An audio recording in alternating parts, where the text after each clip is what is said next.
Moi, Cameron, 33 ans. Mon rôle, venir à des parents et des adolescents qui se déchirent, qui n'ont plus aucun dialogue.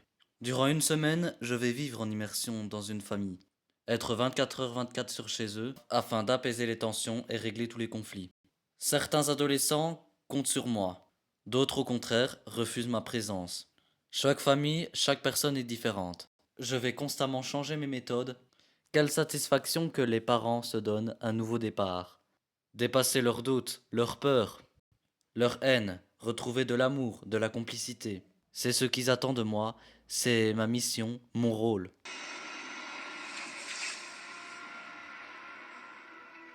Le grand frère a été appelé par Farid et Martine dans le Vachou. Oran, tu pourrais te manier un peu, s'il te plaît? C'est bon, non, tu sors de la salle de bain, tu te dépêches. Ce matin, Oran est convoqué au tribunal de première instance afin de s'expliquer sur une violence commise à l'égard d'une jeune fille. Sa mère, Martine, est très stressée par ce rendez-vous. Oran semble pas inquiète et prend tout son temps. Putain, je suis en train de me préparer. Dans une heure, il faut être parti. Alors, mime, toi. Oh, tu baisses ta musique? Oh, c'est bon, t'aurais ton cinéma, là? Ben, il faut pas que tu reconnaisses un... Mais c'est bien, au bout d'un moment. Bon, prépare. Mais t'as fini, là? Ben, c'est bon, il faut que tu prépares ce qu'on va dire là-bas. Quand tu vas être devant les délégués, tu vas lui dire pourquoi t'as fait ça. Le problème, c'est qu'elle s'en fout. C'est comme si elle allait se promener en ville. Bon, faudrait t'excuser. Je te parle. Je te parle. Oh! Tu supposes faire tes excuses, là? Oran ne prend aucune attention aux propos de sa mère. Elle est plus préoccupée par son apparence plutôt que à la gravité de sa situation. Mais Martine ne se décourage pas. Elle va prendre en main la situation. Oran, tu prépares une lettre d'excuse pour le procureur? Un mot pour que tu t'excuses de ce que t'as fait. Non? Pourquoi non? Parce que... Pourquoi non? Parce que c'est la vie. Ah oui, ça va te toucher ta fierté de t'excuser? Il faut expliquer ces actes, Oran. Oui. T'expliqueras avec eux, on verra bien comment ça se passe. Bon, on va discuter de ce qui va se passer là-bas avant de partir. Ça quoi? Ça quoi? Ça devrait te rendre malade d'aller au tribunal à cet âge-là. Ça devrait te rendre malade. Attends. Première fois baston, deuxième fois baston, troisième fois baston, quatrième fois baston, cinquième fois baston. Pas mal? Ouais, ben on a compris. Je pense que tu dois être fier de toi. C'est pas mal d'aller au tribunal. Tu pars zen. Ben je suis pas stressé, hein, je suis pas comme toi. Hein. Je suis pas une stressée de la vie. Hein. T'es pas une stressée de la vie, non? Tu comptes me parler de ta vie pendant 4 jours là? Parce que je m'en fous de ce que tu dis. Ben c'est bien. Avec plusieurs rappels à la loi, Oran a un passé judiciaire très lourd pour son âge. Sa mère inquiète du comportement qu'elle peut avoir devant le juge, mais Oran, toujours très énervé, continue la provocation. Bon, maintenant tu me donnes... Mais tu fais quoi là? Tu me donnes les écouteurs, tu fais quoi là? Tu enlèves tes écouteurs, j'ai besoin de te parler. Il va faire pipi, mais on fait pas tout un plat. T'enlèves tes écouteurs. Non, tu les enlèves.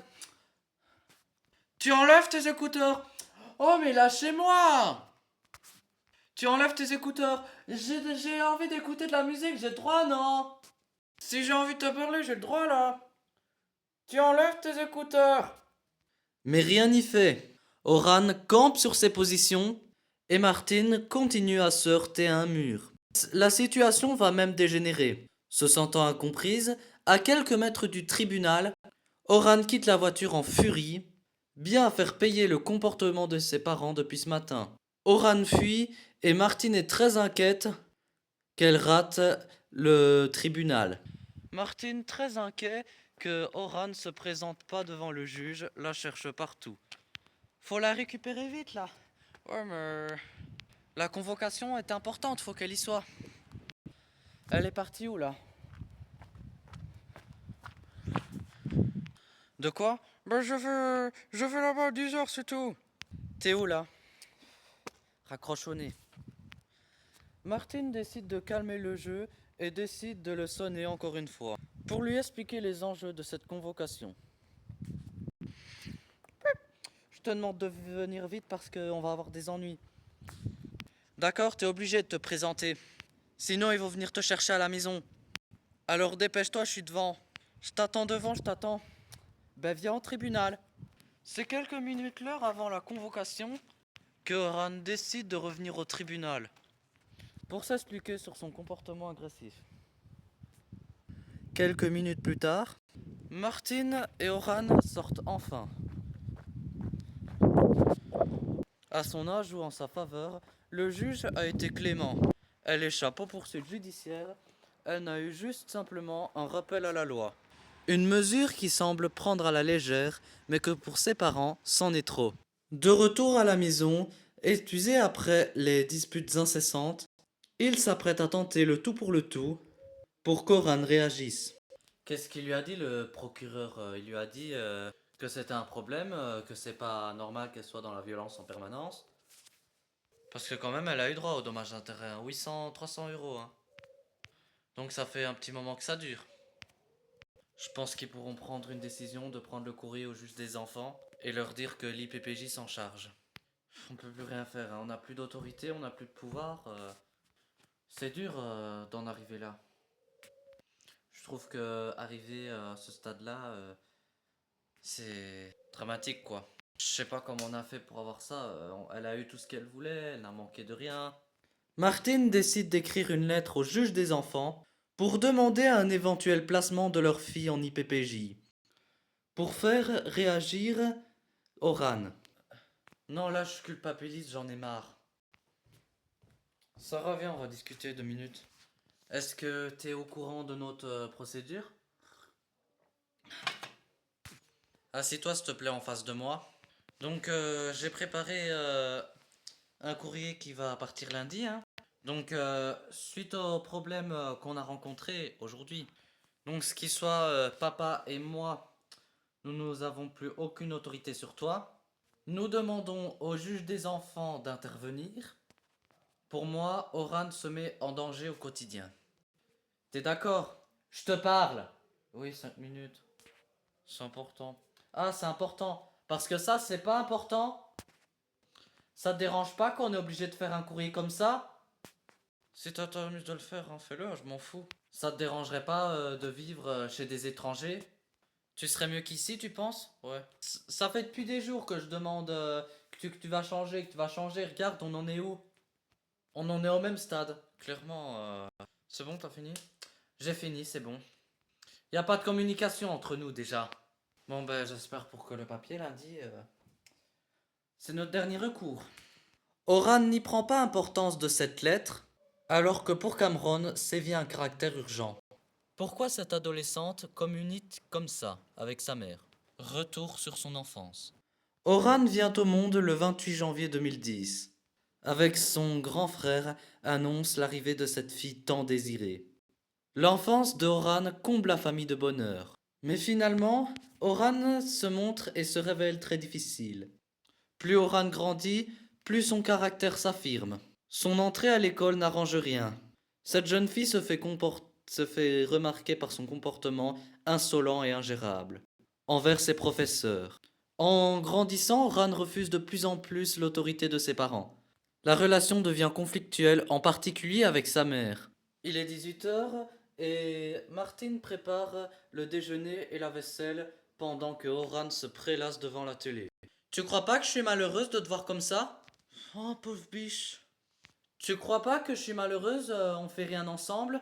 J'aimerais bien savoir à cette question. Bah toi la question. Ben j'espère que Cameron il va le trouver.